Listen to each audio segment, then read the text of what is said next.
What's up, you guys? It's your boy Justin Pacetti back again with another Theta token video, another Theta token update. Just a friendly reminder, I put all the links down below in the description so it's a lot easier for you guys to navigate along with me. Or if you have some spare time to definitely read up or double check the article itself, that's why I'm here to help out all my Theta homies, all the new Theta people trying to look into this whole project. Today's video is going to be a little different in terms of the article that I'm reading, not necessarily too much of an update, but more as like, I want to say, origin story for the Order of the Tigons, because John Heater did write one of these articles recently, so that's what I really want to dive into, just so we stay focused and updated with all these NFT projects that are going to be upcoming in this upcoming year.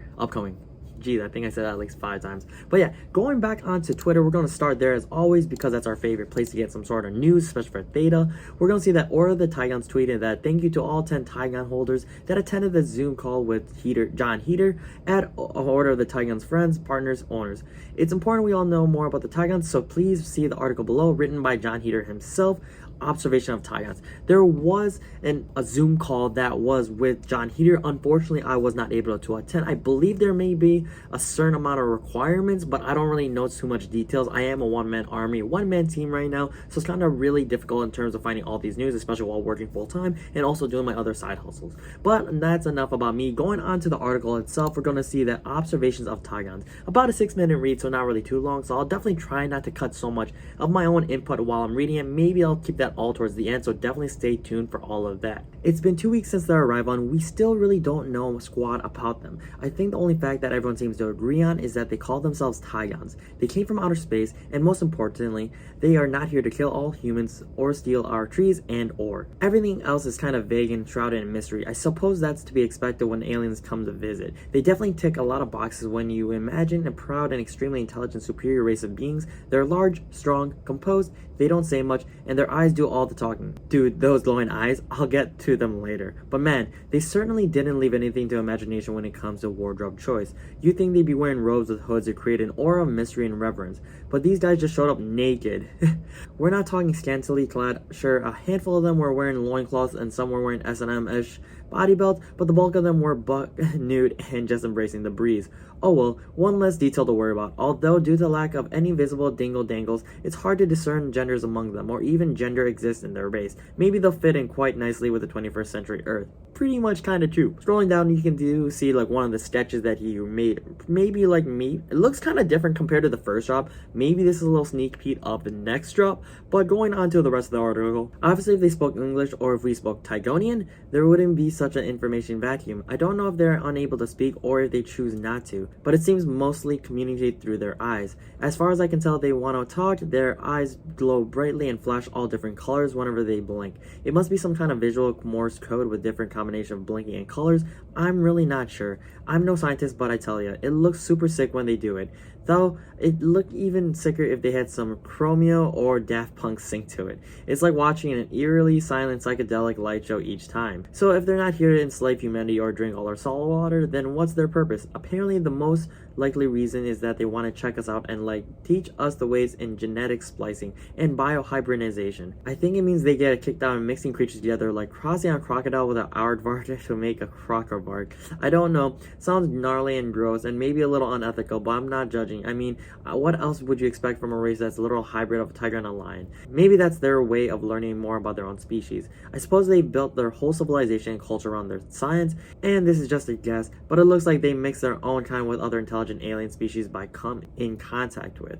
Remember when they first arrived? Looking out at all those thousands of Tigons, and every now and then you see some Tigon with a snake body, or werewolf head, or even a robot head. Maybe they go from planet to planet, and if they deem you worthy, they grab a few of their own and splice it up with a resident species. Oh man, I know it's probably not true, but please tell me there's a planet full of werewolves out there. That'd be so rad. And now these eager beavers are here, ready to dip their toes into our genetic pool. I say let them have their fun, just as long as they don't pick me to experiment with a horse and accidentally turn me into some kind of sweaty Stintor. Nice. So scrolling up, it looks like that's what this is. So maybe this could be the next drop in terms of the release on the next project. I haven't really heard any other updates in terms of them dropping another one. So really looking forward to the upcoming Order of the Tigons updates. Going on to the next few end of this paragraphs. Oh, real fast. Werewolf heads were shockingly not the weirdest thing to see among them. Those cats are like hairy transformers. I'd say just over half of them were standing there on their two legs, like a normal bipedal race. But then, like, the other half were comfortably standing on four legs and out there out of nowhere. Some of them would just be like, nope, I want to rock it out for four legs now. And then you'd hear the bones cracking and cartilage crunching, and then would biologically transform right in front of your eyes.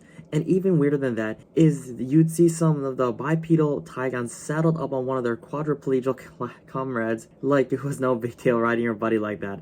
And then they switch it up. It's not like some kind of social class order nonsense. And then, even weirder than that, once, maybe twice, I saw a rider lean forward to the Tigon he was sitting on and they gave him a kiss. Like a cowboy bending over to make out with his horse. I don't know what that was all about, not sure I want to know, just weird. Anyway, they're here now, they're ready to party, and as regal as they seem, they sure love earthling creatures and apparel. I see them walking around everywhere, sporting everything from sunglasses to bolo ties to jorts. Maybe because they've never understood the concept of clothing, it's shocking contrast to see them dressed like obnoxious tourists while still quietly walking among us with heads high and noble gaits. A far stretch from what they first landed here a few weeks ago. I literally mean landed, like on their feet. Straight out of the sky, no spaceships, no vessels, no beaming, they're just straight up flew through space. I guess that's a bit of an ordeal for them. Quite the trek, not unlike pioneers of old traveling the Oregon Trail. So this is how I heard it. They have like a superpowered telescope or something that can see across the universe to help them detect life and organisms on distant planets. When they detect intelligent life, they get super excited and make preparations and a bunch of them to get packed and ready to meet the new folk. I'm not sure how they decide who goes. It might just be the scientists and their families, but thousands of them will embark on this journey. They all get into the intergalactic catapult that grounded on their home planet, punch the coordinates, and then it just launches them into space in a straight line towards their target. No spacesuits, no helmets, just a long line of thousands of Tigons hurtling through the stars. I don't know how they do it. Do they hold their breath the whole time? Maybe that's why they communicate with their eyes. Seems unlikely, but who knows. It makes them all more badass. Oh, and they don't use ships, but they do bring along like 10 or 20 of these giant space yachts that can hold up to 50 or so of the younger or weaker travelers on their backs. And when they get to their destination, the yachts get docked and are just above the Earth's atmosphere while the Tigons plop down feet first on the ground. Like thousands of veterans showing up, then once they've set up camp on the new planet, they build portals that can take them back to their home planet in an instant, or any other planet they've built portals on. I hope they just let us use portals. I'm getting giddy just thinking about that werewolf planet. And just like the Oregon Trail, there are casualties during the space flight. That's right, despite their super intelligence and technical know-how, a huge number of them still snuff it along the way. Who would have thought flying through space was dangerous as it is? Apparently there were just over 7,000 souls who started out for the pilgrimage to Earth, but only about 4,500 made it. Some were thrown off course by a few rogue meteorites, others died of starvation. Another group of about 600 split off to take a quicker route, but ended up getting lost during a solar snowstorm and had to resort to cannibalism in order to survive. Two of the space yaks weren't in the heat during the months-long journey, and their passengers were crushed when they attempted to mate with each other, killing about 80 or so families. That sucks. Well, that one really got me, and then I think about a bunch of them died in space dysentery and space cholera. Too bad they didn't have space Pepto-Bismol, but enough about the dead. Let's celebrate the living. I'm sure a few of them are still floating around there lost in space. Here's to hoping that they find their way to that Earth somehow, sometime. Welcome, Tigons, welcome. By John Heater.